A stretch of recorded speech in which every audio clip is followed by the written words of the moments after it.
Čau, já jsem Jirka, tady to je Čajovna ve vlnách, vedle Hospoda ve dvoře, tady to je Šárka Jelínková, ergoterapeutka Centrum Paraplé, tady to je peer mentor Aleš Černohous, pracuje pro Českou asociaci paraplegiků a společně založili projekt Chairriders, který má upozornit na to, že i když se ti stane prostě nějaká blbá věc, tak tím život nekončí. Vymysleli takovou cestu, Aleš jel na handbajku, na elektrohandbajku a Šárka na grejvlovém kole. Jeli do Kyrgyzstánu a asi už začínají být světově známí. Takže jsme se rozhodli, že si tady s nima trošku popovídáme. Takže jedeme asi od začátku. Já nevím, kolik zemí jste projeli a jaký všechny? Tak když to vezmeme s naší republikou, tak to bylo 12 států, jestli se nepletu. A můžeme to jet na přeskáčku, takže první byla teda Česká republika. Na přeskáčku. Rakousko, Slovensko, Maďarsko, Srbsko, Bulharsko, Gruzie, Azerbajdžán, Kazachstán, Uzbekistán, Tadžikistán znovu Uzbekistán. a vysněný Kyrgyzstán, nebo cílová destinace Kyrgyzstán. A kde to bylo nejhezčí a kde to naopak byl největší oprus? Všude je hezky, stejně jako všude dobře doma nejlíp, tak i na cestě bylo všude něco zajímavého, všude byla nějaká pruda. Ale určitě nás jako, tak Evropa je známá samozřejmě, to je taková jako klasika, stejná kultura nebo podobná kultura, i když samozřejmě jsou tam rozdíly. Bulharsko, Srbsko, na mě, myslím, že se asi shodneme s Žárkou, že působilo tak kýčovitě trošičku, co se týče tak jako architektura a tak jako takový detaily, který se člověk všímá, jako když projíždí těma městama, jako ozdobený dveře a tak podobně, tak to na nás působilo takovým jako ruským stylem a bylo to takový trošku kýčovitý. A za mě určitě to, co nás jako oslovilo, co se týče krajiny a prostředí, tak byla Gruzie. Gruzie nás překvapila, byla krásně zelená, super výhledy, jeli jsme mezi Malým a Velkým Kavkazem, výhledem, údolím, takže výhled byl super na zasněžený, vrcholky, zelený, všechno. A pak se nám samozřejmě líbil ten Kyrgyzstán, ty hory, ale i třeba Kazachstán, kdy 10 dní jsme jeli pouští, hrozný vítr, jenom velbloudí, písek a nic jiného, tak to taky zaznamenalo, zanechalo nějakou stopu v nás. Kolik jste tak denně dělali kilometrů a kolik jste ujeli teda po vlastní ose celkem? Když jsme plánovali a počítali, tak jsme si říkali, tak aby to bylo vycházelo 80 km denně, s tím, že samozřejmě jsme viděli, že převýšení, typ silnice, počasí, ale naštěstí nám to tak vyšlo, že bylo těch průměrně 80, nejméně jsme najeli právě v tom Kazachstánu ve větru 30 km jenom a nejvíc jsme měli v Uzbekistánu 160, kdy jsme teda teploty byly přes 40, takže jsme stávali asi v 4:30 ráno, jeli jsme do 11, pak jsme 4 hodiny byli v hospodě, kde jsme se i prospali, kde byla klimatizace a pak jsme zase jeli až do nějakých 8 hodin večer a 160 tam padlo. No. Ale zrovna ten případ byl, že jsme úplně brzo nevstali. Tohleto, když jsme dali ten rekord, těch 160, tak bylo v den, kdy jsme vyjeli až 10:30. A přesto nám to jako odsejpalo jelo, nebo přesto. Díky tomu, že nám to odsejpalo jelo, bylo jako nefoukal vítr, což je ten jako poměrně důležitý faktor, když fouká, samozřejmě Murphyho zákony fungují, takže když fouká, tak nefouká dozad, ale fouká buď jako čelní, nebo boční, nebo šikmej vítr a to fakt zpomaluje. A tenhle ten den jako nefoukalo, byla super jako povrch, taková jako dálnice panelového typu, ale hladká a bylo taky příjemně zvlněný, že to bylo spíš jako z kopečka než do kopečka. A na závěr jsme si dali dobrý pivo, který jsme si koupili těsně před jakoby tím místem, kde jsme to zakempili, a tam snad jako v jediný zemi, jediný pivo mi jako chutnalo, který mi trošku připomínalo Plzeň. No a vím, že jste se vrátili dřív, než jste čekali, ne? Že jako byste to zvládli rychleji. Jak to teda dlouho trvalo, celá tady ta anabáze? Tak vlastně 3,5 měsíce. 110 dní bylo, než jsme letěli domů. Je to tak. Tak za 110 dní. S tím, že samozřejmě byly nějaký prodlevy. 6 dní jsme čekali v Bulharsku na trajekt a 6 dní jsme čekali v Kazachstánu na vlak, protože hranice, kterou jsme chtěli překročit do Uzbekistánu, pozemní, silniční, byla zavřená z důvodu rekonstrukce a díky tomu teda, nebo když se sečtou tyhle ty prodlevy, tak v podstatě jako, a ještě odečteme nějaký dvoudenní třeba, nebo 2 noci, kdy jsme občas jako spali 2 noci, aby jsme si jako odpočinuli v nějakém ubytku, tak vlastně čistýho času jízdy nám to trvalo méně jak 3 měsíce. Já ještě doplň se ptal, kolik kilometrů jsme ujeli. No, a neříkali jsme to už? Ne. Okay. Správně, 6 000. Vyšlo nám to akorát zpátky, když jsme jeli na kole z letiště zpátky do centra Paraple, do Malešic, a tam to přesně vyšlo 6 000. Ale i s těmi 2 trajekty a s vlakem to bylo nějakých 7,5, necelých. Což teda mi připomíná, že vím, že jste teda nejeli celou dobu jenom po svých, že jste jeli i nějakýma jinýma dopravníma prostředkama a samozřejmě nebylo to v Schengenu, takže si umím představit nějaký nepříjemnosti na hranicích. Jak to probíhalo? Tak první hraniční kontrola mimo EU, tak bylo Srbsko, kde to bylo v podstatě v pohodě. Srbský celníci s námi ještě vtipkovali a ptali se samozřejmě, kam jedeme, klasické otázky, kam jedete, proč tam jedete. Když jsme řekli Srbům na hranicích, že jedeme k Černému moři, tak se ptali, proč, co tam budete dělat, nebo takhle. Oni se ptali, jestli jedeme k moři, nebo jestli jedeme lyžovat do hor. Tak jsme řekli, že jedeme k moři. Jsme jako chtěli jsme se vyvorat zbytečným jako vysvětlováním, proč jdeme do Kyrgyzstánu na kole, takže když jsme byli poměrně ještě jako dál, tak jsme vždycky říkali nějakou jakoby tu bližší destinaci, kam jdeme. Takže v Srbsku jsme říkali, že jdeme k Černému moři do Bulharska. A my říkali, proč tam jedete? Proč nejedete teď přesně nevím, jak se jmenoval ten ostrov, proč nejedeme do Freelandu, což je nějaký ostrov někde na Dunaji, kde je, říkali, a my říkáme, jako, nevíme, to neznáme, a oni říkají, no tam je drogy a chlast je normálně legální, a proč tam nejedete? Říkáme, my to neznáme, jedeme prostě Černému moři.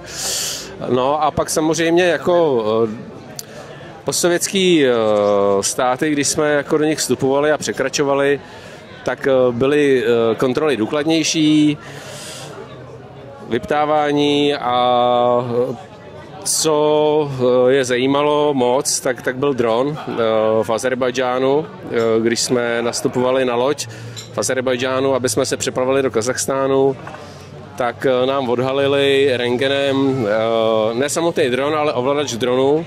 A možná předám slovo Šárce, protože ta byla u toho blíž. No, obecně jsme se projížděli Azerbajdžánem a 2krát Uzbekistánem, kde ten dron je úplně zakázaný. A na všech těch hranicích, ať už na letišti, na trajekt, nebo tím vlakem, nebo jako pěšky, vždycky jsme šli přes rentgen. Někdy teda Aleš měl jako v filozofkách tu výhodu, že ho nechali na handbajku, a já jsem si prostě přenesla všechny ty zavazadla tím rentgenem a doufala, že ten dron máme zrovna někde uložený nějaký bagáži, co zůstala na handbajku, a nepoje to tím rentgenem.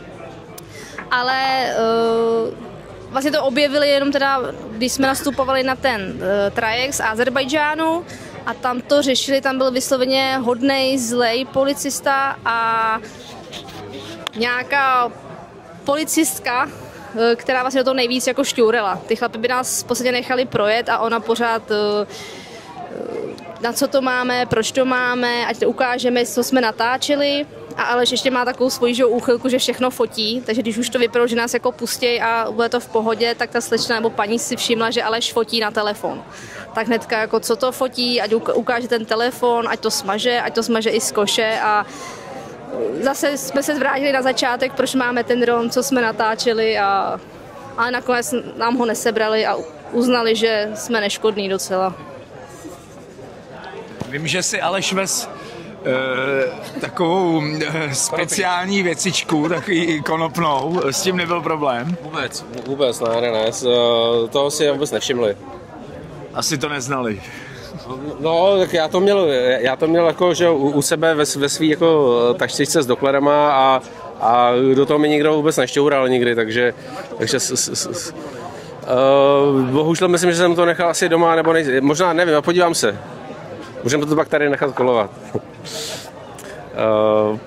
Jenom možná na vysvětlení, konopí mám normálně odebírám na předpis z lékárny, lékařský konopí, ale to jsem si jako netroufnul sebou víc samozřejmě přes hranice, protože to by se asi těžko vysvětlovalo, takže jsem měl vlastně takový jakoby vaporizérek jednorázovej, vlastně s tinkturou nebo s náplní konopnou a vypadá to jak elektronická cigareta, takže jsem to měl s sebou na neuropatické bolesti, užívám to konopí, ale nikde to prostě nikdo jako nekontroloval, nikdy si toho nikdo nevšiml, nemusel jsem vysvětlovat. Stačilo, že jsme museli vysvětlovat ten dron No, Aleš nebyl vždycky už jako kontrolou všechny naše bagáže. My jsme měli celou vlastně tu jednu brašnu, co já jsem měla na kole lékárny. Tak tam většinou jako i třeba když jsme projeli tím vlakem, tak na hranicích otvírali jsme tu brašnu a když jsme vytáhli vždycky ten celý pytlíček, všechny ty medikace, tak proč jí máme tolik a jestli nějaký drogy jsou jako smrtelný a jak jsou silný a proč máme 4 druhy antibiotik takže jsme řešili asi jinou medikaci a to stačilo. No to teda teď trošku přeskočím ty otázky, protože to mě začalo zajímat, protože ty jsi to vlastně musela mnohem víc odřít než ten Aleš, že jo? Když prostě byl nějaký defekt. Mám tady poznámku, že jste měli nejméně 17 defektů a všechno jsi to musela řešit ty, že jo? Neštval tě? Můžeme poprosit trošku víc na hlas. Jo. To je několik otázek dohromady.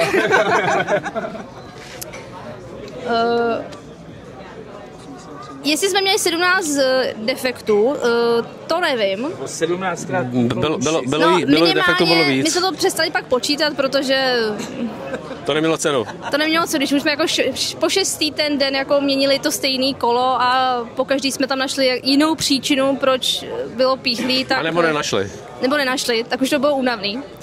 Takže jsme to tak jako pak dopočítali, odhadli na nějakých 30 výměn duší, nebo Alešova přezouvání. Já jsem měla třeba jsem 2krát píchla. Jednou prostě nějaký střep a po druhý, že už ten plášť byl vojetej, takže už byl tenkej a byla to ta stejná duše. Mně stačily prostě 2 duše na celou cestu a potřeba, no. Ty tam měla takový jedno, že po 5000. No, to bylo po druhý, ale drželo to. Takže neštval tě. Já jsem se to občas samozřejmě sám ujmul, musel jsem samozřejmě jako takhle, jako ve stručnosti, v rychlosti zkusím popsat jako prázdná duše. Aha, super, zastavíme. Takže Šárka sundává velký baťoch z mýho vozejku, který jsem za sebou, sundává vozejk, přistavujeme ho, já přelejzám na vozejk, a pak se teda můžu chopit klíče sám aktivně a odšroubovat osičku a sundat kolo a beru No, si... ještě jsme museli to nářadí vyndat z té další brašny, která byla ještě ze spoda ano, to ještě měla Šárka jako ve svých rukách. A pak já jsem teda mohl oddělat kolo, mohl jsem se chopit montpách a slíknout prostě plášť a vyndat duši a samozřejmě zkusit najít, jako, kde to je, kde je možné jako příčina, jestli je něco v plášti a tak podobně, no, nafouknout, zalepit, prostě znova nasadit. A když je to nasazený a nafouklý, tak zjistit, že to stejně uchází. No a takhle furt dokola. Jo, už to jsou taková jako rutina, že vlastně každý Neštval. Při té výměně každý nějaký jako svůj úkol a střídali jsme se, že vlastně už pak to šlo docela jako rychle, no. Pokud zrovna už to nebylo ta pátá výměna, už jsme sami potřebovali říct nějaký ty sprostý slova a pak se teprve na to pustit, no. Ale ještě na začátku, jestli jako v rámci toho tahání těch věcí a tak tušila jsem, že to tak bude, než jsme vyrazili. Takže mi to asi zas tak nevadilo a počítala jsem s tím a jo, ten baťoch byl těžký, ale Prostě se to dalo. Bylo to nebylo to nic neočekávaného. A proto si nemohla dneska vzít na sebe to růžový tričko, protože jí nebylo.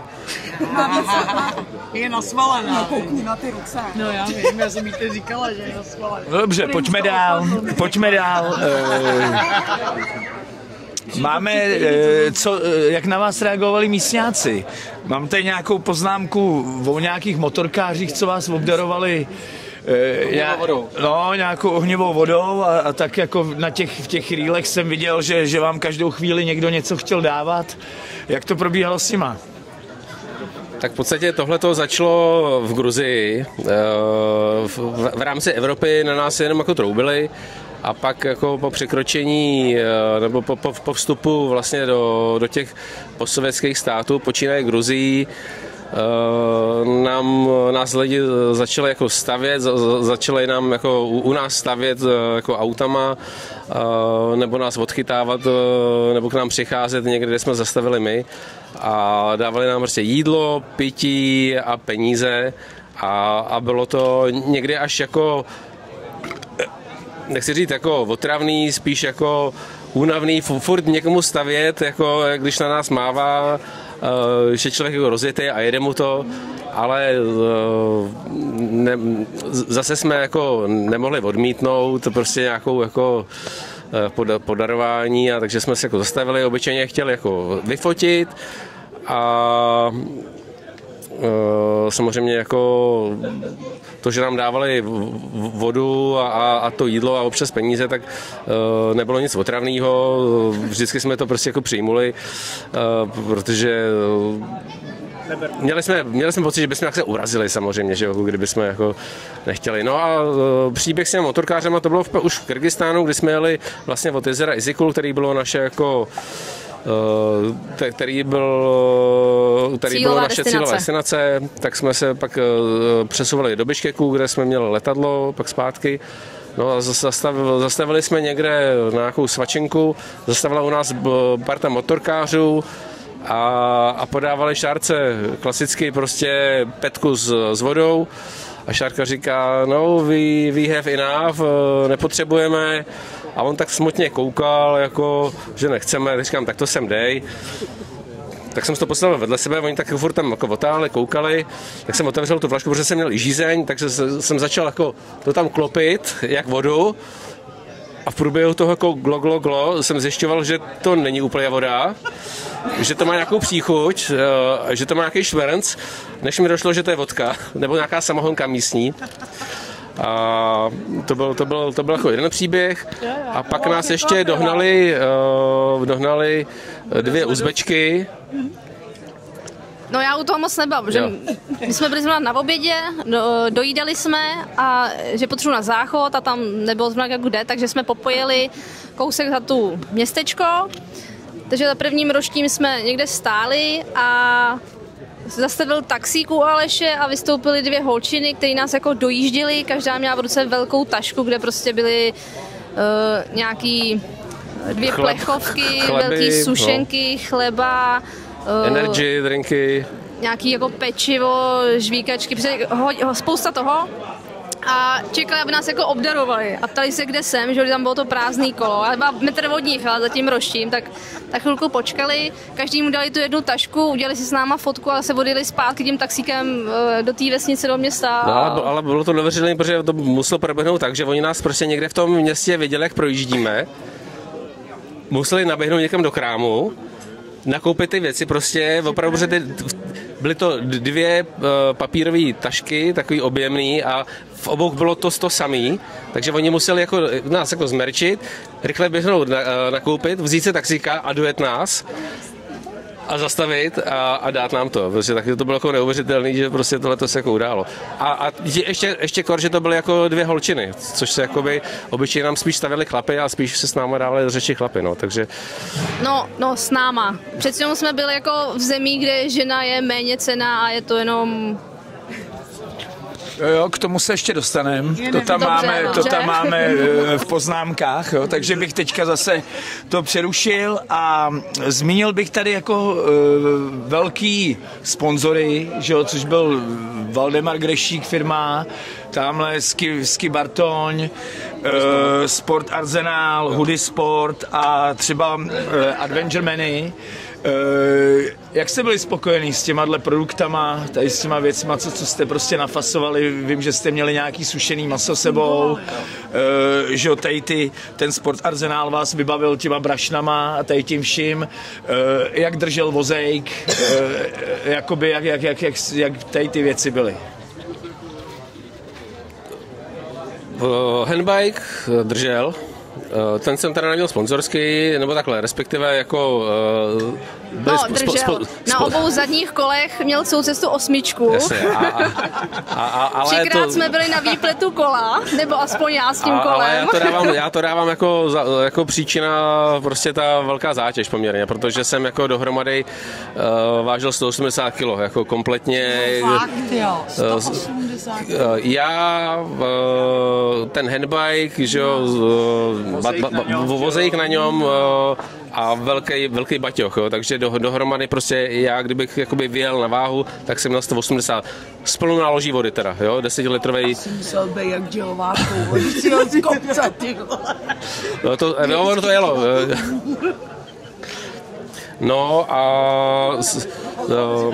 takže když pomeneme ty 8, které byly zapříčiněny nejspíš tím, že se prostě byla ve jsem prostě velkou zátěž, takže ty kola to prostě jako nedávaly.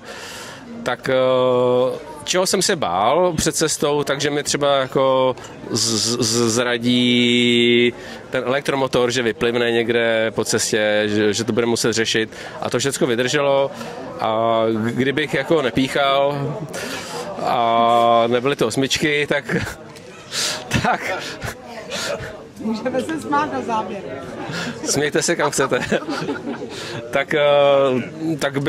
tak to bylo úplně bez problémů v podstatě, no. Za mě, jakoby v rámci toho. Vybavení Hoodie Sport.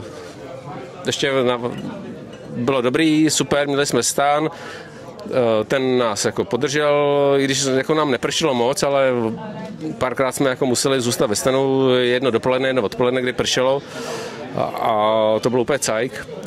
Karimatky, tady v rámci příprav tak byly pochybnosti, jestli nám ty nafukovací karimatky jako vydržej a byť jsme jednu píchli ještě před cestou a zalepili, tak vlastně drželi celou cestu, celý 3,5 měsíce a drtivou většinu jsme spali na nich, jako ubytování jsme se brali jako jenom občas jako výjimečně a je pravda, že teda ke konci už jako pomaličku jako pozvolna ucházeli, takže jsme třeba jako v noci si 1-2krát jako dofoukli pusou. Ale drželi. Měli jsme kuchyň v podstatě vybavení jako vařič, nádobí, to bylo všechno super. Adventure Many, to jsme si šetřili ke konci.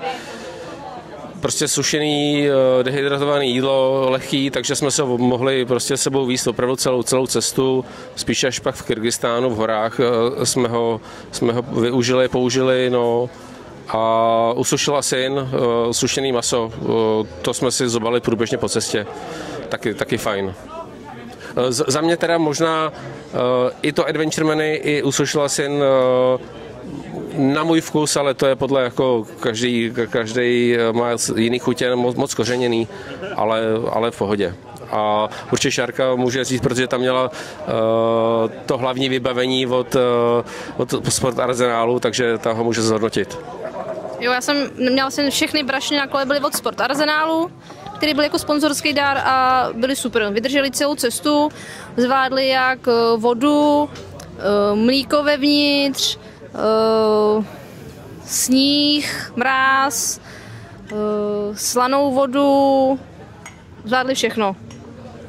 I naše velká spokojenost. Středně jemný zacházení. Jo, středně jemný. Já myslím, že jsi říkal, že jsi nebyla naštvaná. Tak občas to někde jsem položila, nebo v tom štěrku, ale byly super. Hele, a báli jste se tam? Nebo zažili jste nějakou nebezpečnou hraniční situaci? S lidma vůbec. Vlastně třeba co se týče jako spaní, tak jsme se shodli, že nepříjemný pocit jsme měli jenom jednou až dvakrát, kdy jednou to bylo buď v Maďarsku nebo možná v Srbsku. Tam projížděli nějaký mladěši, když jsme jako postavili stán a už jsme jako byli vlastně, už jsme jako zabíjeli, že budeme spát, tak projížděli nějaký mladěši s autem a halekali prostě na nás a bylo taky nepříjemný, takže jako jsme se nebyli jistý, jako, jestli se jako vrátí nebo co budou, jako, ale prostě jenom byly nějaký jako to, asi jeli se nějaký pařby a mě pak teda ještě, když vždycky večer tam byli všude psy, tak jsem čekala, kolik psů přijde jako ke stanu a kdo z nás asi vyleze a bude snažit se odehnat a kdo asi. Jo, protože jestli si hodíme mincí, nebo... To jsem si všimnul, že jste potkávali takový netypický zvířata. Těch jste se nebáli, jo? Velbloudy jsem viděl, krávy, nevím, co tam všechno bylo. Tak u těch jsme nepředpokládali, že by nás chtěli jako primárně sežrat nebo zadupat nebo něco. To vlastně jenom jednou jsme snažili odehnat večer krávu, která nám jako lezla do kuchyně, protože jsme spali pod čirákem. Ona byla taková zvědavá. No. Ta nešla na to maso. Ne. Ale jinak ani s tímhle jsme asi neměli problém, ani žádný, jako řeknu, velký pavouky nebo hady nebo něco takového jsme nepotkali, takže... OK, o technice už jsme se bavili, a co vy? Jak jste to dali fyzicky? Takový hezký výlet to byl. Ne, já si myslím, že jako za mě tím, že jsme jeli pohodový tempo, nikam jsme se nehnali a přálo nám počasí, že nebylo ani zima, nepršelo, dobře, tak 14 dní, 3 týdny byl jako kolem těch 40, 45 stupňů, tak to bylo samozřejmě bylo nepříjemný, ale nebyla vlhkost, takže i když se zdá, jako, že 45 je hodně, tak to bylo pocitově v podstatě jak 35, 37 a nebylo to, kromě nějakého 2-3 hodiny prostě jako kolem toho pravýho poledne, kdy to bylo jako strašný, ale to jsme se snažili být někde ve stínu, v hospodě, v klimatizaci. Tak to vlastně nebylo náročný. Jo, myslel jsem, že to bude jako náročnější. Já samozřejmě jsem měl jako pomocníka tu elektriku, kterou jsem musel využívat samozřejmě s rozumem, aby jsme někam dojeli, abych nemusel furt nabíjet. A občas, když to bylo jako do kopečka a věděl jsem, že jako nejedeme moc daleko a budeme někde jako u zdroje elektřiny, tak jsem si třeba jako o ten jeden stupínek jakoby ulehčil a přidal jsem si tu pomoc. Vyjel jsem někde na kopeček a říkal jsem si, tak teď se tady vydechnu a mrknu se na telefon, co se třeba jako děje nebo tak a najednou Šárka byla za mnou, že už je za mnou nahoře, jo, takže jako... Ale aby to nebylo tak jako růžově, tak samozřejmě každý večer jsme byli unavený a lehli se a spali jsme, jako nebylo to, že bychom do půlnoci koukali jako do stropu stanu a... Na hvězdy, ne? My jsme je moc jako nestihli, ty hvězdy. Jo. Protože nejdřív buď bylo chladno, nebo byla velká rosa, takže jsme byli ve stanu. Takže maximálně, když jsme šli jako na záchod noci, tak když nebyly mraky, tak byly vidět hvězdy. A nebo bylo tak dlouho světlo, že já jsem nevydržela být vzhůru do té doby, než bude ta hvězdná obloha. No a nebo byli komáři a museli jsme prostě jako nekompromisně zalíst jako do toho stanu. Prostě, takže ono těch jakoby ideálních večerů a nocí, kdybychom si mohli jako vypláznout na louku, jak tady, a užít si to, tak fakt bylo jako na prstech jedné ruky by se spočítalo. Hele, spali jste jenom v tom stanu? Nebo i někde u nějakých místňáků, nebo někde v nějakém hotelu, nebo něco? Jasně, v hotelu. V hotelech jsme občas, jakoby, nebo v nějakých jako hostelech, jsme jako, jsem tam museli přebejt, aby jsme dobili, umyli.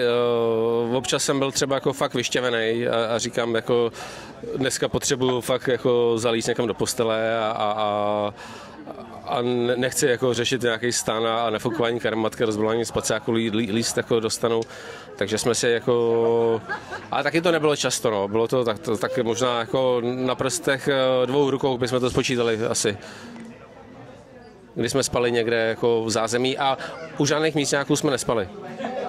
I když jsme nějaké pozvání dostali, jednou jsme si říkali, že bychom to i využili, jenže ten chlapík říkal, dneska, když dojedete do toho města, tam, kam jsme jeli, že to bylo zrovna v Kazachstánu na tom přejezdu dlouhým poušť, kde foukalo a věděli jsme, že to ani nedám, že to ani náhodou nedáme. Říkáme, dneska to asi fakt nedáme, tak zítra.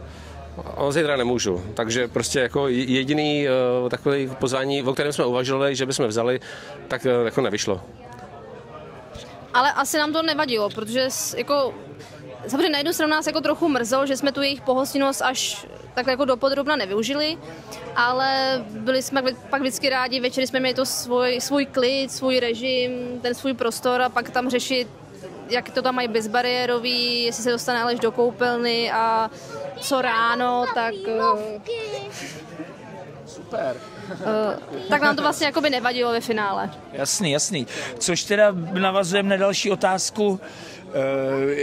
Co infrastruktura, cesty, silnice, nebo jakoby ty jako peer mentor, jestli jsi tam měl možnost trošku vyhodnotit, jak se tam žije místním vozejčkářům?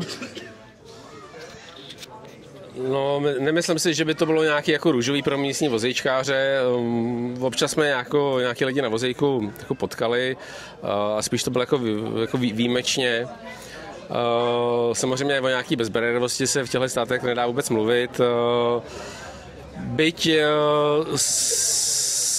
třeba jako, jsem si jako všímal, že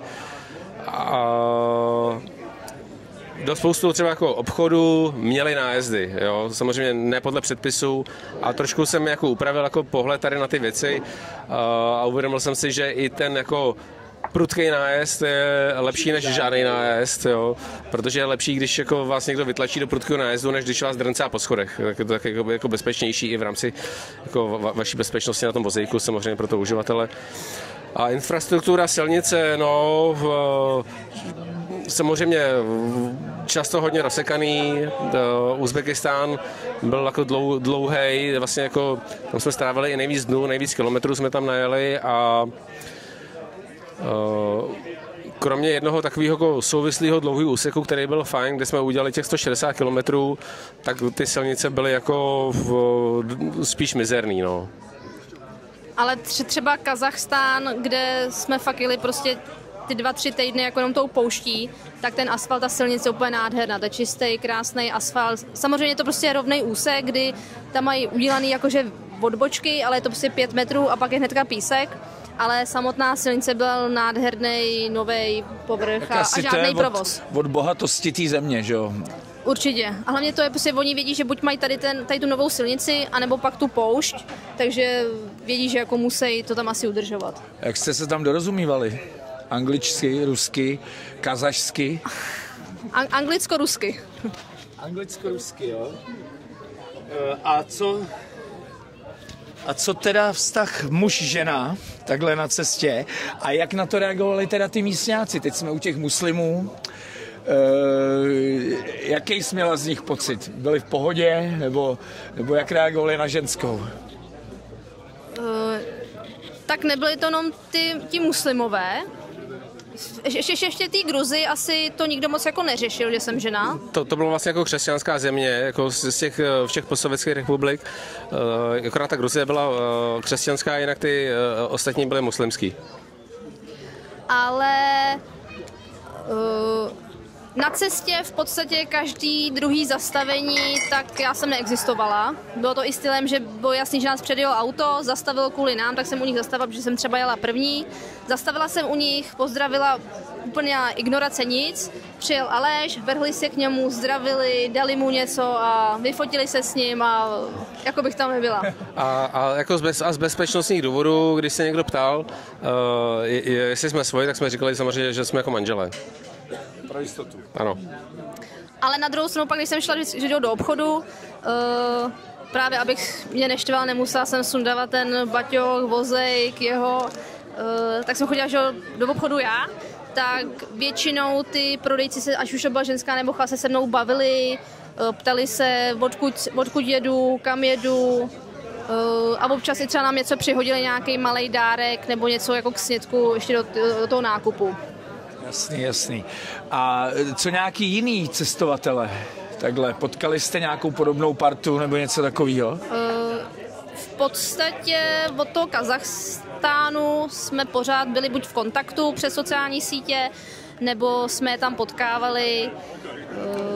Na kole, ano. Hodně cestovatelů na kole jsme potkali. Hezký bylo, že třeba s jedním Torsten z Anglie, s tím jsme se potkali asi 3krát po té cestě v různých městech a vždycky jsme s tím zašli na pivo, což bylo fajn. Jo, těch cestovatelů na těch kolech je poměrně dost, jako co jezdí po světě. A teda už jsi to nakousnul, poznávali vás tam díky sociálním sítím, nebo cítili jste, že se stáváte globálníma hvězdama? Jo, stalo se nám jako několikrát, že nám třeba jako najednou v tom Kyrgyzstánu mávala paní prostě na nás už z dálky. Počkejte, stůjte, já vás znám z Instagramu, mám pro vás meruňky. Jo. Nebo jsme třeba byli... Seděli jsme v hospodě a najednou jako slyším Alešův hlas a říkám, tak já mám telefon v ruce, tam nic nepouštím, Aleš dělá něco jiného a najednou jako slyším nás a tam prostě ten majitel si pouštěl na telefonu naše nějaký videa a ptal se, jestli jsme to my, jestli jako... Jak nás jako potkal. A vlastně ještě díky vlastně Instagramu jsme se dostali vlastně, jako byť jsme tam nespali, takhle jsme dostali pozvání na večeři od jednoho kyrgyzského páru, chlapík se ženskou, který jezdí na kole, všimli se nás. A když jsme se vlastně jako, když už jsme byli v tom Kyrgyzstánu, tak nám napsali, že by se s námi rádi potkali a pozvali nás prostě na večeři nebo na oběd. A tam jste šli. A tam jsme šli, ano. Jsem viděl, jasný. Dobře, takže sítě zafungovaly, jakože dobře, prostě funguje to. Jo. Teď jednu jako otázečku na Aleše jenom, jo. Co ženský? Ženský byli, myslel jsem si, že budou třeba víc zahalený, což jakoby, samozřejmě jako byly v drtivé většině, ale v těch větších městech byly normálně ženy i poměrně odvážněji oděné. Takže se na ně dalo koukat, jo? Rozhodně. Dobře. A co Čechy a jakoby nějaký odkaz, jo, jakoby nějakou něco, že řekli, Češi, to milujeme Zetor, nebo něco takového. Pavel Nedvěd.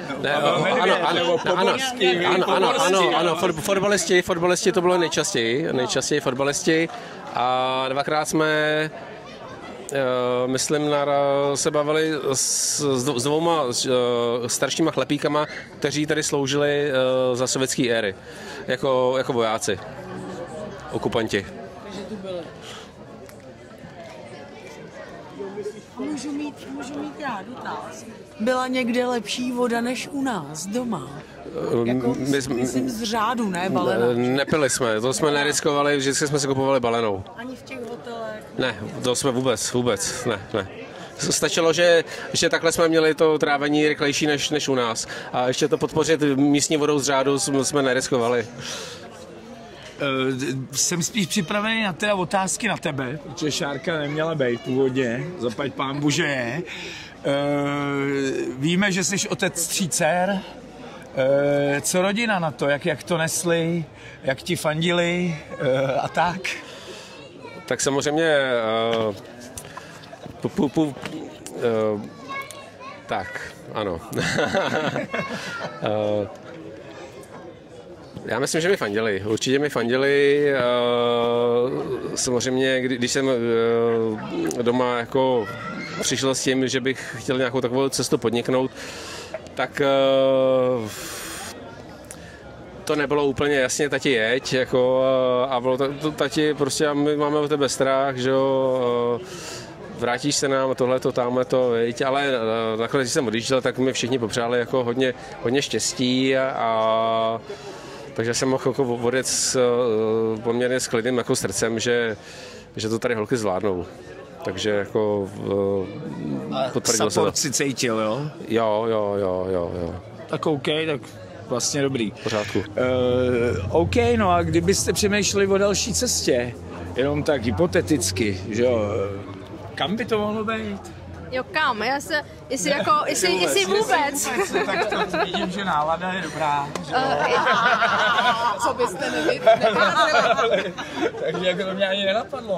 Já jsem říkala, že jestli, tak jedině, když bude mít plný kola, žádná výměna a foukání, to jako vůbec. A že neletíme. Že znova jako řešit váhu a rozměry toho handbikeu a ty baterie, jestli nám vezmou a co to je a tak to ať si, kdybych chtěl startovat v Číně, tak tam Jiří dojede po svých a tam na něho počkám a tam teď pojedem. Takže už se to trošku rýsuje. Samozřejmě jsme tady krátce, takže v teoretické rovině. No a když jste tady krátce, určitě byl nějaký kulturní šok. Co vás tady zarazilo po návratu nejvíc? Množství lidí. Nejsme zvyklí být mezi tolika lidmi a je to náročný. Za mě první kulturní šok byl, když jsme přijeli do hospody, kde jsme se loučili a pak jsme zase tam jakoby vlastně přijeli po návratu s tím, že si tam zase dáme to český pivo první a krkovičku, protože samozřejmě v těch muslimských státech na vepřový jako člověk nenarazí. Tak jsme tam přijeli a byla tam zrovna jako poměrně hlasitá produkce a hrál tam Michal David, tak to byl pro mě asi jako podstatný kulturní šok. Jako. Ale dobrý, tak já to v tuhle chvíli přeruším, dáme pauzičku, ne? A pak by se mohli zeptat třeba parta, ne? Já bych to nepřerušoval. Já si musím dojít na záchod, jo, takže já to přeruším. Ty to přeruš a dáme prostor pro dotazy. Chtělo by točit. Točte někdo tady na to. Vy to, fakt jo. Tak jo. Zavřela se sama. Tak jo. Někdo dotaz? Tak pojď, Máro. Čau, já jsem Mára. Prej se říká, že je důležitý, jestli to je, nebo není důležitý, jestli to je, anebo není pozitivní. Intenzivní. Ten zážitek. Ale nejsilnější zážitek z toho parádního, skvělého tripu, kdybys nám řekl. Nejsilnější zážitek. Tak vůbec jako celkově to bylo samozřejmě jako silný, intenzivní. Hezká byla Gruzie, moc, jakoby, co týče přírody, tak se mi strašně líbilo v jednom kanionu v Kyrgyzstánu, který jsme projížděli, byl třeba jako, nevím, přes 50 km dlouhý, takovej jako xnásobně takový jako bohatý, jako jak kdyby labák, prostě jako scenérie, prostě dramatická kanion, který tam vydlabala řeka po tisíciletí, která tam protejkala a vytvořila úplně fakt jako parádní, jako úplně scenérii. Tak to pro mě bylo hodně silný. Přejezd nejvyššího bodu naší výpravy, sedlo v pohoří Tanchan, tak to bylo samozřejmě silný. A pak jsem měl takový 2 zážitky silný, kdy mi šlo o zdraví nebo i o život. A jeden z nich teda bylo, když mě vytlačil ze silnice auto, který mě místo toho, aby počkalo, až přejedu jednu odbočku doprava a pak odbočilo, tak si myslelo, že to stihne, tak mě předjel a rychle to přede mě střihnul a začal odbočovat a myslel jsem, že mě převrátí a přejede. Naštěstí to odnesla jenom jako vohnutá klika. A pak jsem měl zážitek ve výtahu na trajektu, kdy jsme pluli z Azerbajdžánu do Kazachstánu a vystupovali jsme jako z té lodi, tak mě poslali do výtahu, s kterým jsem měl sjet do prostoru, kde byly jako nákladní auta a my jsme tam měli uskladněný kola. Zmáčknul jsem čudlik, sjel jsem dolů, se otevřeli, tak jsem začal vycouvávat a v momentě, kdy jsem byl jako půl na půl vevnitř venku, tak ten výtah se najednou jako z ničeho nic rozjel. A já jsem teda jako instinktivně nějakým způsobem, fakt si to byly zlomky vteřiny, udělal prostě jako, že jsem jako vyjel a ten výtah udělal a sjel dolů, otevřenej, takže jako tam jsem jako by takhle dělalo srdce a viděl jsem, že to jako bylo o fous, teda no. Tak to byly silný zážitky, ať se jako Šárka tak řekne nějaký své silný zážitky. Ale mám tady ještě teda, do toho skočím, odchyt vedle Aleše Nováka z Hudy Sportu a on by se určitě rád taky na něco zeptal. Tak jestli můžu, Aldo. Ano. Já bych se rád zeptal jako normální člověk, ne jako, že tam dělám, ale ano. Řekni nám, co bylo dobrýho a co stálo za hovno, ať víme, co třeba vyřadit. Jako z vašeho vybavení. No, myslím z toho, jako normálně, jako opravdu. Jasně. No, hele, my víme, že jsou tam nějaký ty, ale... Jediné, co nás zklamalo z toho vybavení jako výrazně a přestalo fungovat poměrně jako brzo na naší výpravě, tak bylo, vím, že to máte ve vybavení, sice jsme to nebrali od vás, brali jsme to ještě z jiné firmy, ale vím, že to máte také v nabídce Zero Pump. Nafukovací nafukování karimatek. No. Tak to nám odešlo prostě, nevím, třeba po 3 týdnech. Cože? Trenky, jo. A klima, trenky. Klasika. Měl jsem 2 aklimy a pak icebreaker a tak ta guma, co je u toho, u aklimy, tak ta se prostě jenom jakoby skroutí a už prostě nedrží ten tvar. No, ale jinak jako posloužili, no, a udělala se tam dírka, no. Jako. Tak aspoň za stolik nesmrděli, ne? Ne, tak to v pohodě, no, tak jasně, tak je to merino. No, je to vlna, no. No, jo. Tak, a jinak všechno. No a jinak všechno stán super, karimatky super, byť už pak ke konci jako během noci jako začal jako pozvolna ukázat. Nevím, jestli už je tako celkově, že to třeba jako nějak degraduje ten materiál, nebo jestli jsou tam někde nějaký mikrodírky, nevíme, to jsme ještě jako nezjišťovali. No a kdyby to, tak nám to dejte jako na testování jako z toho a my to necháme zkontrolovat. Tak jo. A můžeme to pak nějak. No, už jsme ve spojení s dostali jsme kontakt na Reného Kujana, s kterým budeme dělat nějaký jako recenze a nějaký článek cestopisný. No. A kde budeme teda jako hodnotit i jako popisovat ty věci, které jsme měli u sebe. A vaření super, teda. Musím říct, že jsme měli jako nádobíčko, vlastně brali jsme, za začátku jsme měli kartuši, tady odsud, od Primuse, že jo, měli jsme jako Primus, tu plynovou a pak jsme měli... A dali se sehnat někde jako po cestě? Ne, to jsme ani neskoušeli. Ne, ale měli jsme vlastně tu nádobu na univerzální a vařit univerzální na všechny možný... I na benzín. Na benzín, na naftu a brali jsme benzín a vařili jsme na benzínu. A to šlapalo. Samozřejmě ono to špiní, jako je to, Jasný, je to černý, ale i jsme četli, někde jsme se jako občas, tak jak jsme sledovali ty cestovatele, tak někde si měli potíž, že se jim to tak ucpalo, že jo, ty trysky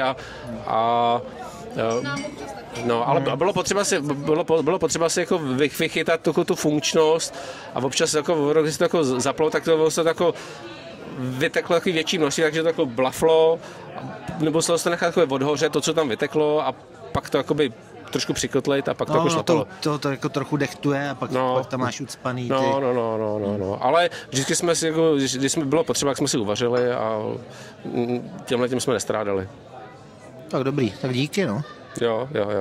My děkujeme. Super a gratuluju teda. Jako děkujeme. Sledovali jsme velký úspěch, no. Jo, díky. Ida se chtěla zeptat na něco? Jestli když jsi tam dojel, jestli to jako splnilo to očekávání, jestli jsi to takhle představoval.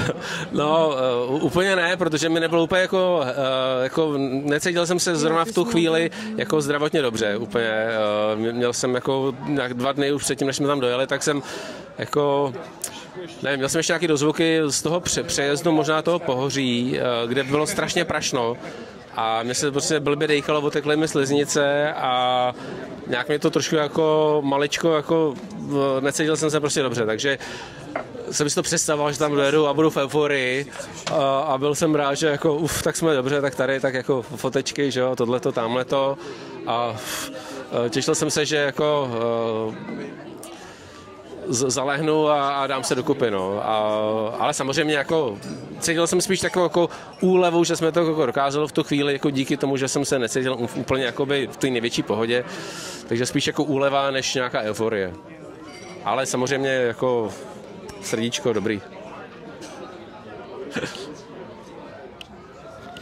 Jako já jsem se chtěl zeptat Šárky, jestli po té zkušenosti, jo, jak ty ženský jsou vlastně upozaděný a že to trvá až vlastně furt, jo, protože tady jsi vlastně dneska taky jakoby taková upozaděná, jo.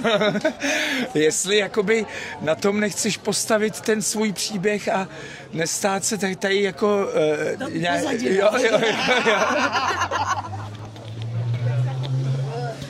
Tak mi pak řekneš, jak bych to měla jako postavit, abych byla ta upozaděně známá, jo? Upřednostněná. Upřednostněně upozaděná. Já se těším, až tady nebo ne těším, jako samozřejmě jsem ráda, že nás spousta lidí jako sledovalo, fandilo, podporovalo, že třeba i někoho jako namotivujeme, že začne se něco dělat a tak. Ale těším se, až ten největší jako humbuk skončí a vrátím se do té svý bublinky a...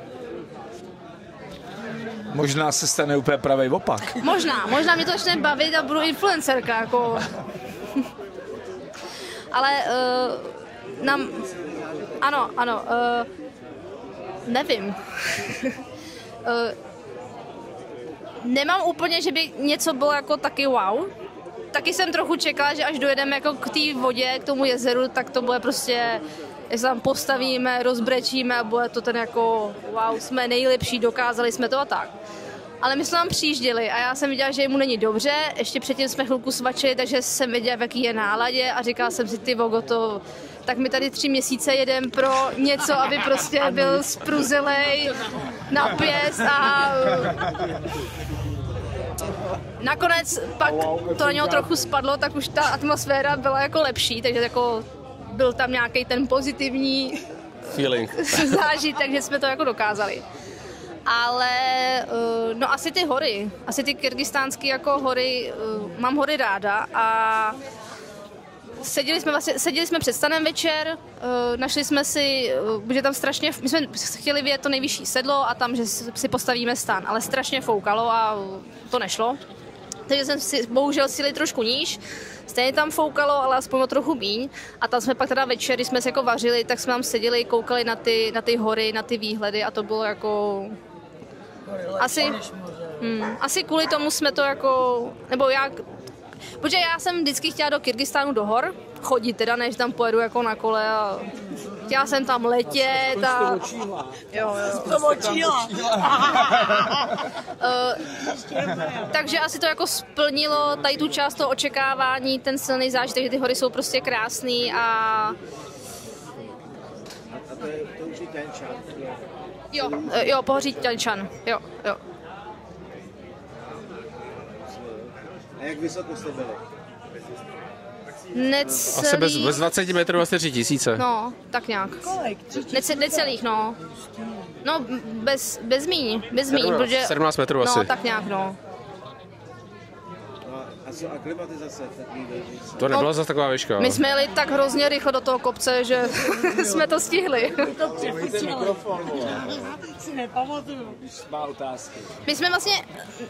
My jsme nezačínali od nuly.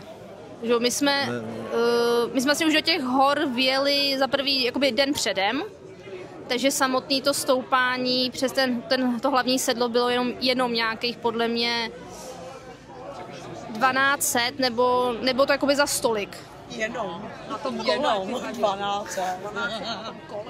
A jeli jsme to vlastně celý den, takže jako asi bylo cítit, že jedeme jako do výšky, že se trochu hůř dýchá, ale díky i té prašnosti a že prostě funíš do kopce na kole, tak s tím jsme asi problém jako neměli, si myslím. Ale a teď teda jenom tak jedem už na přeskáčku, ne, je to jedno. A vybavuju si takovej ten nějaký reel, jak jsi tam sápal do těch schodů.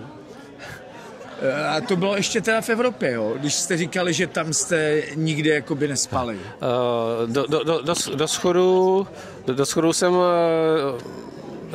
do jakoby vyššího schodiště nebo do nějakého prvního patra jsem si vybavu, že to bylo jako dvakrát. Jednou to bylo v Maďarsku, to bylo první ubytování. 3krát. Dobře. Tak 4krát. Dobře. Tak Co říkají, že jste u nikoho nespali? U nikoho, kdo by nás pozval. První bylo jako v Maďarsku, kde bylo ubytování v prvním patře, tam byl takový prudký jako jednoramenný schodiště. A pak jednou v Gruzii, jo jasně, ano, už si vybavuju to další.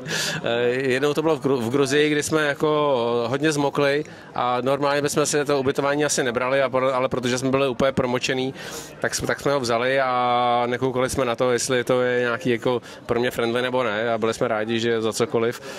Takže tam to bylo taky v prvním patře, tak tam jsem se taky šoupal po schodech. Pak jednou vlastně... V Tadžikistánu? Jo, jasně. V tom moderním hotelu. No ale dobře, ale tam jsem se nešoupal po zadku, ale tam mě do 4. patra, když tam byl výtah, ale byl to hotel, který byl teprve před asi nějakou kolauračkou zřejmě, protože tam byly všude ještě jako... na kobercích byly ještě igelity a nebylo to ještě úplně jako 100% v provozu. Byli jsme jediný v hotelu, ale jediný volný pokoj byl ve 4. patře. No, výtah tam byl, ale nebyl funkční. No. A pak ještě vlastně poslední město v Uzbekistánu, tam byl hostel takový dobrodružný, tak tam to bylo taky v patře, no. Tam jsem se taky šoupal po zadku.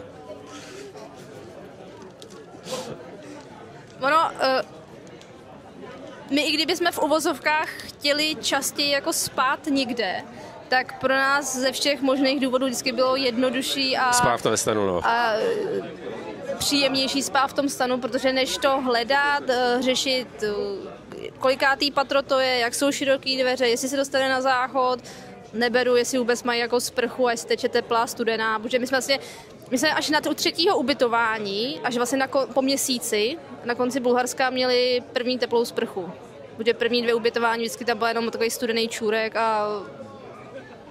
No a což je zrovna třeba docela zajímavá jakoby informace pro případný ty Aleše následovníky, že jo? Že prostě kašlete na to, kupte stan u Hudyho.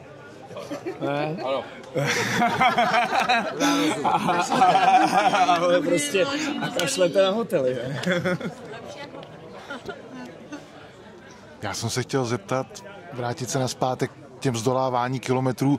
Nepřemýšleli jste třeba o nějakých nočních přesunech v těch vedrech?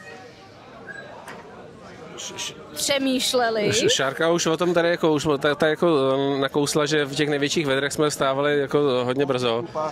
Jasně, no. Jednou. No. No. Ale jako popravdě já bych se vlastně necítil jako jet pod mě úplně bezpečně, teda i když jsme jako měli jsme nějaké blikačky a tadyhleto, ale oni tam docela jako svištěli ty auta a no, úplně jako mně se nechtělo asi úplně, jako nechtělo by se mi do toho, no. No, já myslím, že tam byly takový jako 3 hlavní problémy nebo komplikace. Jedno věc, že i oni žijou vlastně večer v těch velkých vedrech, takže v noci tam byl relativně jako velký provoz. Takže i když jsme měli ty blikačky, tak nebylo to úplně jako příjemný. No, přece jenom tam člověk jde za podívanou a jezdí po nocích, to není ono, to nic nevidí. Ono jako, když jdeš přes ty stepy, tak stejně jako vidíš furt to samý, jako celý den. No. Ale oni tam stejně jako prostě frčejí i v noci ty auta a já bych se tam fakt jako v noci jako necítil dobře, jako jet po té silnici, no. Necítil bych se bezpečně, no. A pak hlavně, co bychom dělali přes den? Co bychom dělali přes den, protože... To bylo vedro a to spát, no, přesně tak, no. Opravdu jako byly úseky, třeba 80 km nebylo žádný stín, kam se schovat. Potkal si sice nějakou jako podle map.cz nějakou, že tam bude asi hospoda, ale jestli tam bude, jestli bude otevřená, jestli má klimatizaci. Víme, jako, že třeba jiní bajkeři to takhle dělali, že... Jeli třeba non-stop. Jeli buď non-stop 24 hodin, anebo si fakt vstali jako ve 2, ve 3 ráno, jeli do nějakých 11 a pak celý odpoledne byli někde zalezlí. Ale... Nám asi ta jedna noční projížďka stačila. Co jste si takhle zpívali tady při těch dlouhých jako pasáží tou pouští, nebo zpívali jste si, když jste jeli? Já jsem si zpíval v duchu, z začátku to bylo zajímavý. Nemám k tomu žádný racionální vysvětlení, ale v té Evropě, když jsme jako takhle jeli z začátku, že jo, a ten den je prostě na tom kole jako poměrně jako dlouhej, že jo, každý si jede sám, jako nejedeme vedle sebe a nebavíme se, jako, protože to jako v rámci bezpečnosti není úplně v pohodě, takže jako každý jede prostě si sám to solíčko přes ten den a mě si tam prostě honili český nějaký starý šlágry. Zaspíváme si nějaký? Nevím, Hanka Zagorová typ, jako prostě, nebo ne úplně přesně tohleto, ale To je to nejhorší, no. Si honí hlavou mu tady ty šlágy. Dostaneš z hlavy, ne? No, a jinak já nevím, no, už jsme si pouštěli jako někde, je AR často. To se ještě smělo. Tak naposledy jste.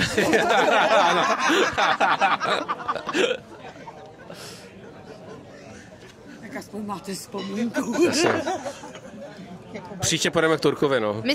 My jsme si vlastně v Evropě, když jsme ještě byli na signálu a na datech, tak jsme si skoro každý ráno, když tam byl signál, pouštěli rádio nebo nějaký Color jako Music písničky. Radio nebo Český rozhlas 3, no.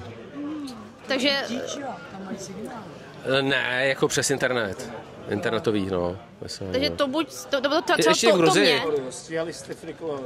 No to bylo právě vtipný, ne, že třeba v tom Bulharsku jsme překročili hranice, vzali jsme jako ubytko po delší době, po dlouhé době, poměrně vlastně, jsme byli v Bělehradu a pak až v Bulharsku a ráno jsem si pustil Color Music a říkám, tam hraje ten, jo, jako vrtulník, jo, tam už má být v Friky a on se tam měnil čas, tam je v hodinu jiný čas posunutý, ne? Takže jako to přišlo vtipný, že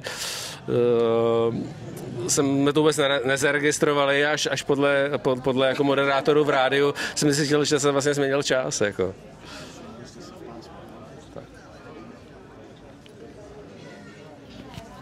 Já nevím, co mám říct, protože teď se mají ptát lidi a Mára se chce ptát. Jakým způsobem jste si zaopatřovali data? Obyčejně SMky jsme si kupovali přes nějaký jako aplikace a v Kyrgyzstánu jsme si koupili normálně plastové simky, normálně jako mimochodem třeba v Kyrgyzstánu Neomezený volání, SMSky, data na měsíc za 100. A tady ty platby, tam už jedou jak tady, jo? Samá karta, hotovost neradi viděj, cash viděj radši, jo? Všude Země cash. zaslíbená, Máro. No, buď je to cash, a nebo mají QR kódy. Oni... Počkej, nechci odpovědět. Ne, ale mají buď cash, anebo QR kódy, že jako v obchodě neplatí kartou, ale prostě mají nějakou, nevím, jestli jako přes banku nebo nějakou aplikaci, to nevím, a načnou ten QR kód, ukážou té prodavačce, že to zaplatili a odejdou. Ale v rámci místních jako asi jako karet a bank, no.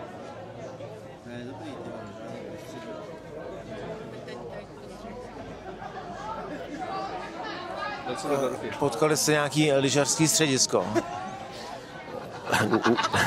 Viděli jsme zasněžený vrcholky hor. Žádná kočovna nikde, jo? Bartoň nikde. Země zaslíbený, Máro, pro tebe. Země zaslíbený. Tam nebyly nikde samolepky, ani na lavičkách. Musíš počkat, až pojedou přes ty horský střediska. No jasně, to měli tady po Českých horách, když někam přijedeš, tak všude jsou Márovy samolepky. No, vyšlárný. Tak pojďme to nějak uzavřít. No tak já bych to nejradši uzavřel tak, že aby všichni případní sledující věděli, že když budou potřebovat kvalitní lyžařskou výbavu, tak musí jet do Děčína, do Ski Bartoň a protože jestli jste tam viděli takovou tu oranžovou vločku na tom kole, tak to je znak tady Máru. Jako byla super, že jsme ji měli sebou, ale při každým výměně duše nás hrozně srala.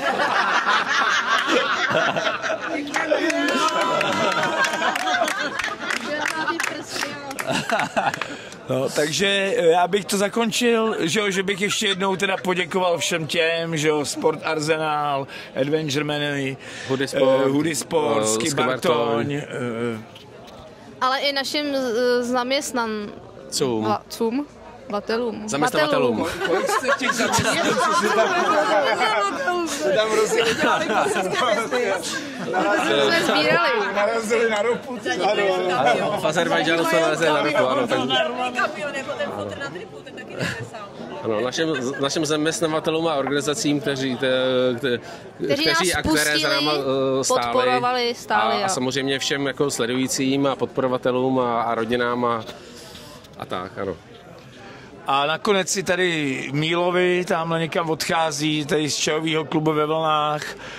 A no, nevím, jestli jim budeme děkovat, ale to pivo tam mají dobrý. A vlastně tady se to všechno upeklo, takže tak. Jim by se zasloužilo poděkovat. Ano, ne? Určitě. I těm děkujeme. A děkujeme vám, že jste přišli dneska.